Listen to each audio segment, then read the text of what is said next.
Welcome to academy. जी student, आज हम बात करेंगे सिंगल मोड फाइबर पे, मल्टी मोड फाइबर पे। इन दोनों की वर्किंग देखेंगे, इनके दरमियान में डिफरेंसेस हैं उनको देखेंगे, इनको आपस में कंपेयर करेंगे। आज का टॉपिक जो है बहुत ज़्यादा इंपॉर्टेंट है और इसके बाद जो वेरी नेक्स्ट टॉपिक होगा वो होगा स्टेप इंडेक्स और ग्रेडेड इंडेक्स फाइबर। तो उसको समझने के लिए भी आज का टॉपिक बहुत ज़्यादा इंपॉर्टेंट है। और ये दोनों टॉपिक जो हैं, चाहे सिंगल मोड मल्टी मोड हो या चाहे स्टेप इंडेक्स ग्रेडेड इंडेक्स हो, ये आपके पास एग्ज़ाम के लिहाज से बहुत ज़्यादा इंपॉर्टेंट है और स्पेशली जो जॉब इंटरव्यूज़ के लिए, जॉब के लिए भी बहुत ज़्यादा इंपॉर्टेंट है। तो प्लीज़ फोकस करना, गौर से सुनना। ओके जनाब, देखो, जब भी किसी दो कॉन्सेप्ट को आप डिस्कस करते हो, उनको कंपेयर करते हो, जिस तरह आज की वीडियो के अंदर हम लोग सिंगल मोड फाइबर और मल्टी मोड फाइबर पे हम बात कर रहे हैं। जब आप किसी भी दो कॉन्सेप्ट को डिस्कस करते हो, इनको आपस में कंपेयर करते हो, तो इसका मतलब क्या है कि आपको इन दोनों कॉन्सेप्ट की बेसिक्स का पता है, जब भी तो आप इनको डिस्कस कर रहे हो।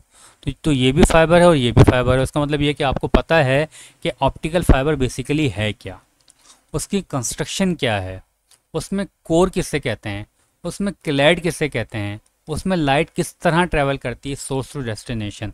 तो भाई, अगर आपको ये सारी बातें पता हैं तो आज की वीडियो देखो आप, इनके दरमियान में कंपैरिजन देखो आप।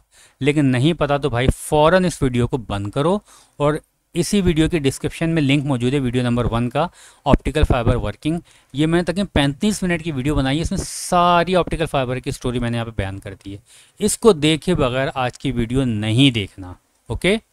उसके बाद सेकंड नंबर पे अभी मज़ीद जो इम्पोर्टेंट कॉन्सेप्ट लेना चाहो तो वो ये है कि भाई, जब लाइट ट्रैवल करती है फाइबर ऑप्टिक में से तो कुछ ना कुछ लॉसेस उसको फेस करने पड़ते हैं।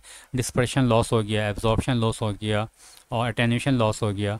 तो ये भी मैं यहाँ पे कवर कर चुका हूँ। ये दो वीडियोस देखने के बाद आज की वीडियो देखने के लिए आना। बाकी ये है कि total internal reflection, optical fibre के अंदर जो लाइट जो ट्रैवल करती है टोटल इंटरनल रिफ्लेक्शन के रूल की वजह ट्रैवल करती है, वो भी मैंने एक्सप्लेन कर दिया है। और जो जो लॉसेस के अंदर जो एक लॉस होता है डिस्पर्शन लॉस, ये बहुत ज़्यादा इंपॉर्टेंट होता है, इसको भी मैंने अलग से वीडियो में डिस्कस कर दिया है। इन चारों के कॉन्सेप्ट मैं नीचे नंबर वाइज दे दूंगा, तो कम से कम पहली दो वीडियोस देख के लाजमी आज की वीडियो देखना। ओके ओके जनाब, वीडियो के जाने मूव करते हैं। क्योंकि हम फाइबर ऑप्टिक को ही पढ़ रहे हैं, चाहे सिंगल मोड या पढ़ें चाहे मल्टी मोड पढ़ें, तो फाइबर ऑप्टिक को एक स्लाइड के अंदर थोड़ा सा हम इसकी डेफिनेशन देख लेते हैं। देखो, फाइबर ऑप्टिक बेसिकली है क्या? एक ट्रांसमिशन मीडियम है। देखने में ये इस तरह नज़र आता है, लेकिन ये जिसके ऊपर कोटिंग चढ़ी हुई है, शीट चढ़ी, सारी इसकी प्रोटेक्शन के लिए है। ये इसको स्ट्रेंथ देने के लिए, इसकी वर्किंग से कोई ताल्लुक नहीं है। ये भी लेयर चढ़ी है, इसका भी वर्किंग से कोई ताल्लुक नहीं है। असर फाइबर ऑप्टिक ये होता है, ये होता है फाइबर ऑप्टिक। ये गिलास का नज़र आ रहा है, ये चमकता हुआ, ये होता है ऑप्टिकल फाइबर। और इसको भी अगर हम मज़ीद डीप में जाके देखें तो ये दो हिस्सों पर मुश्तमिल होता है। इसका सेंट्रल पार्ट कहलाता है कोर और ऊपर पार्ट होता है, ये होता है क्लैड। ये कोर और क्लैड दोनों आपस में मिलकर लाइट को सोर्स से डेस्टिनेशन तक ट्रैवल करवाते हैं, दोनों मिलकर काम करते हैं। लाइट बेसिकली ट्रैवल करती है कोर में, but with the help of clad. इस तरह इनके दरमियान में रिफ्रैक्टिव इंडेक्स का डिफरेंस होता है, जिसकी वजह से जब लाइट आके इसकी इस एंगल से हम इसके अंदर लाइट को इन करते हैं, लाइट आके जब टकराती है कोर एंड क्लैड की सरफेस पे, यहाँ पे होती है टोटल इंटरनल रिफ्लेक्शन। तो लाइट बजाय इसके कि सीधी जाने के, बाहर निकलने के, वापस अंदर मुड़ जाती है। तो इसी तरह टकराते टकराते एक जगह से दूसरी जगह, सोर्स से डेस्टिनेशन तक लाइट पहुंच जाती है। ये सारी बातें हम वीडियो नंबर 1 के अंदर, वीडियो नंबर 3 के अंदर बहुत डिटेल में डिस्कस कर चुके हैं। तो ये थी इसकी बेसिक सी कंस्ट्रक्शन। ओके जनाब, अब हम आते हैं सिंगल मोड फाइबर और मल्टी मोड फाइबर। इनमें जो सबसे पहला डिफरेंस है सिंगल मोड और मल्टी मोड के अंदर, वो है इनकी कोर के साइज़ का। जो कोर, जो सेंट्रल पार्ट होता है ना उसका। देखो, ये सिंगल मोड फाइबर है नीचे वाला, और ये ऊपर वाला जो मल्टी मोड फाइबर है। आपको पता है कि चाहे सिंगल मोड हो चाहे मल्टी मोड हो, दोनों में कोर भी होती है और क्लैड भी होता है। लेकिन सिंगल मोड में कोर होती है ना, तो कितनी बारीक सी है, देख रहे हो, ये स्काई ब्लू नज़र आ रही है, ये रेड कलर की लाइट है जो कि कोर में ट्रैवल करती हुई सोर्स से डेस्टिनेशन जा रही है। जबकि मल्टी मोड फाइबर के अंदर कोर का साइज़ देख रहे हो कितना बड़ा है ये। अब आप बोलोगे तो यार ये भी बड़ा है, ये तो और ज़्यादा बड़ा है, इतना बड़ा फाइबर होता है? नहीं, ये जो साइज़ होता है ना, ये कितना होता है कोर का साइज़? ये होता है 8 से लेके 10 माइक्रोमीटर। और ये कितना होता है? 50 से लेके 62.5 माइक्रोमीटर। अब तुम बोलोगे कि यार ये कितना साइज़ है? तो इसको समझाने के लिए मैंने आपके सामने स्केल रखा हुआ है, ज़रा गौर से सुनना, ताकि पता चले कि फाइबर की कोर का साइज़ कितना होता है।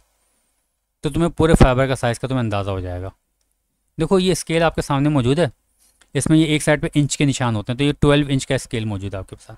लेकिन ये निशान जो है ना ये सेंटीमीटर के होते हैं, यहाँ से लेके यहाँ तक ये 1 सेंटीमीटर, यहाँ से लेके यहाँ तक ये 2 सेंटीमीटर। ये 1 सेंटीमीटर होता है ना, इसके अंदर 10 मिलीमीटर होते हैं, और ये 10 मिलीमीटर में से अगर हम 1 मिलीमीटर को हम बाहर निकालें तो ये जो बारीक सा निशान है एक निशान, ये 1 मिलीमीटर कहलाता है। ये तो 1 मिलीमीटर है। इस 1 मिलीमीटर के अंदर 1000 माइक्रोमीटर होते हैं। इस एक बारीक से 1 मिलीमीटर के अंदर कितने, 1000 माइक्रोमीटर। और ये सिंगल मोड फाइबर कोर का साइज कितना है, 8 से लेके 10। अगर 10 भी अज्यूम कर लो तो इस एक के अंदर जिसमें 1000 माइक्रोमीटर होते हैं, इसमें 100 कोर बन जाएंगी सिंगल मोड फाइबर की। इस एक बारीक सा जो बीच निशान है, इसमें सिंगल मोड फाइबर की 100 कोर आ जाएंगी, 100 कोर। और अगर हम मल्टी मोड फाइबर की लेंगे तो आप डिवाइड कर लो, ये तकरीबन 20 से 30 कोर आ जाएंगी एक निशान के अंदर। यानी इस एक निशान के अंदर इतना बारीक होती है कोर। तो सिंगल मोड की कोर बहुत बारीक होती है, 8 से लेकर 10 माइक्रोमीटर, और जो मल्टी मोड की कोर होती है वो 50 से लेके 50 से लेके 62.5 माइक्रोमीटर। ये बेसिक सा पहला डिफरेंस है सिंगल मोड और मल्टी मोड के अंदर। दूसरा difference, light propagation mode. Mode कहते हैं रास्ते को। तो सिंगल मोड फाइबर के अंदर एक ही लाइट के प्रोपेगेशन मोड होता है, यानी एक रास्ता, एक लाइट होती है सिंगल मोड फाइबर के अंदर।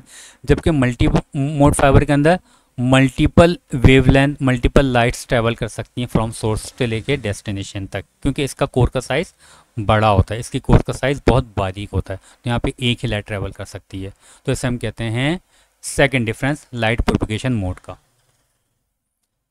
थर्ड डिफरेंस क्या है इन दोनों के दरमियान में? भाई देखो, सिंगल मोड फाइबर हो चाहे मल्टी मोड फाइबर हो, दोनों के अंदर लाइट ट्रैवल करती है, लेकिन ये दोनों में जो लाइट ट्रैवल करती है ना, उस लाइट की अलग अलग वेवलेंथ होती है। वेवलेंथ क्या होती है ये मैं आपको इलेक्ट्रोमैग्नेटिक वेव के अंदर पूरा बता चुका हूँ।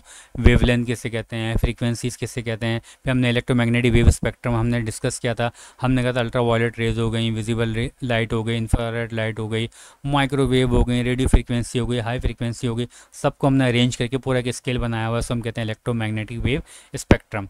देख लेना चाहो तो देख लेना, अगर नहीं भी देखते तो आप सिर्फ इतना समझ लो कि आपने एक वेवलेंथ का नाम सुना होगा कि मल्टी मोड फाइबर के अंदर 2 वेवलेंथ इस्तेमाल होती है, एक होती है 850 और 1300।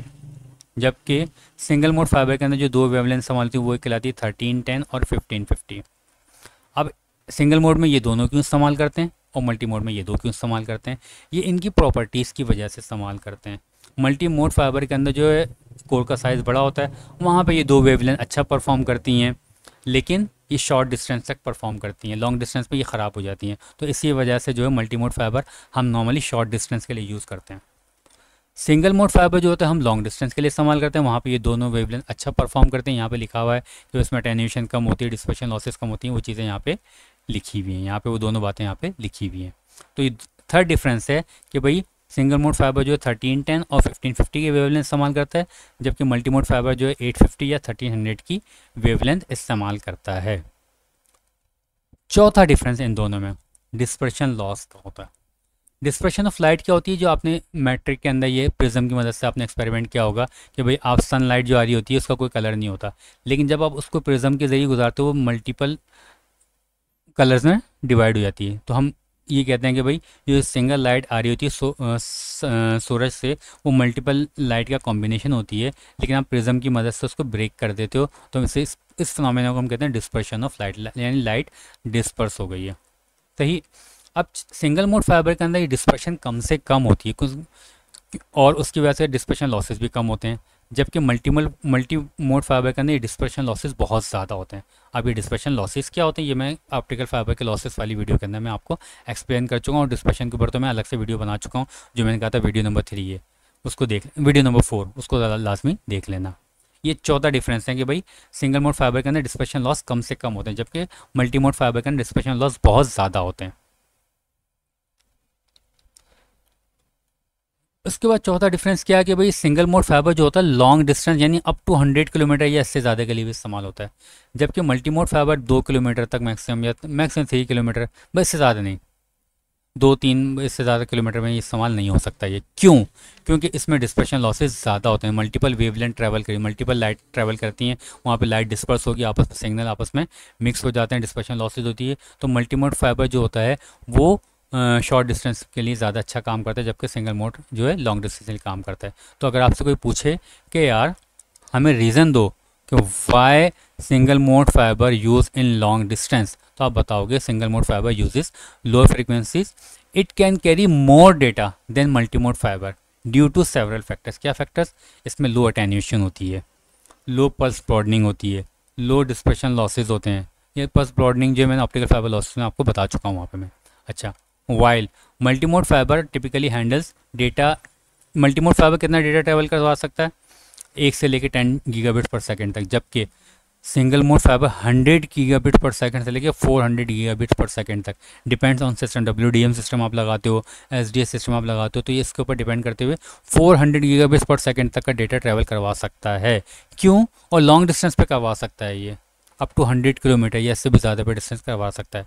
In difference single mode fibre का डेटा रेट भी ज़्यादा है और डिस्टेंस भी ज़्यादा है, जबकि मल्टी मोड फाइबर का जो है डेटा रेट भी कम है और डिस्टेंस भी कम है। इसकी रीज़न बेसिकली क्या है?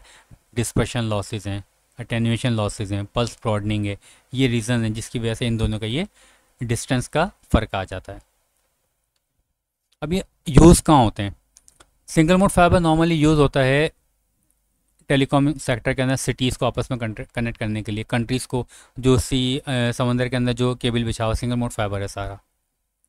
इंटरनेट बैकबोन, जिसमें कराची के अंदर जो मेन ISP आपकी पाकिस्तान में मेन ISP आपकी PDCL है, अब उसकी ब्रांचेज हैं लाहौर है, इस्लामाबाद है, कराची है, सबको आपस में इंटरकनेक्ट किया हुआ है ISP ने, तो वहाँ पे सिंगल मोड फाइबर इस्तेमाल होता है क्योंकि डिस्टेंस भी लॉन्ग है और डेटा रेट भी ज़्यादा है। लॉन्ग डिस्टेंस नेटवर्किंग के लिए भी ये इस्तेमाल होता है। जबकि मल्टी मोड फाइबर इस्तेमाल होता है भाई डेटा सेंटर में इस्तेमाल होता है। Data centre with in a building होता है, normally with in a campus कोई नेटवर्क बना रहे हो वहाँ पे इस्तेमाल कर सकते हो। लोकल एरिया नेटवर्क घर में इस्टेब्लिश करो, वहाँ पे आप फाइबर यूज़ करना चाहते हो तो वहाँ पे आप मल्टी मोड फाइबर यूज़ कर सकते हो। अब सवाल होता है कि यार हम सिंगल मोड फाइबर यहाँ पे क्यों इस्तेमाल नहीं कर लेते? वो इस तरह से नहीं कर सकते कि यार सिंगल मोड फाइबर जो है ना कॉस्टली होता है, इसकी इक्विपमेंट, इसकी हैंडलिंग, इसका ऑपरेशन कॉस्टली होता है, कॉस्ट ज़्यादा होती है, इसकी कंस्ट्रक्शन कॉस्टली होती है। जबकि मल्टी मोड फाइबर की हैंडलिंग, इसकी कंस्ट्रक्शन, इसका जो ऑपरेशन कॉस्ट, ये सब कम होती है। तो हम कोशिश ये करते हैं कि जहाँ पे हमारे पास शॉर्ट डिस्टेंस के एप्लीकेशन है ना, वहाँ पे मल्टी मोड फाइबर इस्तेमाल कर लें ताकि हमारा सस्ते में काम भी हो जाए और यहाँ पे डेटा भी ज़्यादा ट्रैवल करे, क्योंकि मल्टी मोड फाइबर जो है लॉन्ग शॉर्ट डिस्टेंस पे अच्छा डेटा ट्रैवल करवा देता है as compare to long distance. Okay, अब इसके एडवांटेजेस एंड डिसएडवांटेजेस भी हैं। सिंगल मोड फाइबर के एडवांटेजेस क्या हैं? हाई बैंडविड्थ, लॉन्ग डिस्टेंस करवा सकता है, लो सिग्नल अटेन्यूएशन है। इससे डिसएडवांटेज क्या है? हाई कॉस्ट है, रिक्वायर्स मोर प्रिसाइज अलाइनमेंट, क्योंकि इसकी सिंगल मोड फाइबर के अंदर बारीक सी तो कोर होती है, उसमें से लाइट ट्रैवल करनी है तो बहुत प्रिसाइज अलाइनमेंट रिक्वायर्ड होती है। जबकि मल्टी मोड फाइबर के अंदर जो एडवांटेजेस क्या है? लो कॉस्ट है for short distance, easy to install है, support higher aggregate data, long short distance पे अच्छा खासा डेटा ये सपोर्ट कर जाता है। डिसएडवांटेज क्या? Limited to short distance due to dispersion loss, modal dispersion भी मैंने कवर कर दिया वहाँ पे डिस्पर्शन लॉसेस वाली वीडियो के अंदर। Low bandwidth compare to single mode fibre over long distance, ये इसका डिसएडवांटेज है। लॉन्ग डिस्टेंस पे इसकी बैंडविड्थ कम से कम हो जाती है due to dispersion losses. Hopefully आपको ये वीडियो समझ में आ गई होगी, इनके दरमियान में डिफरेंस आपको समझ में आ गए होंगे। अब इंशाल्लाह वेरी नेक्स्ट जो हम वीडियो बनाएंगे वो होगी हमारे पास step index and gradient index. Okay, thank you.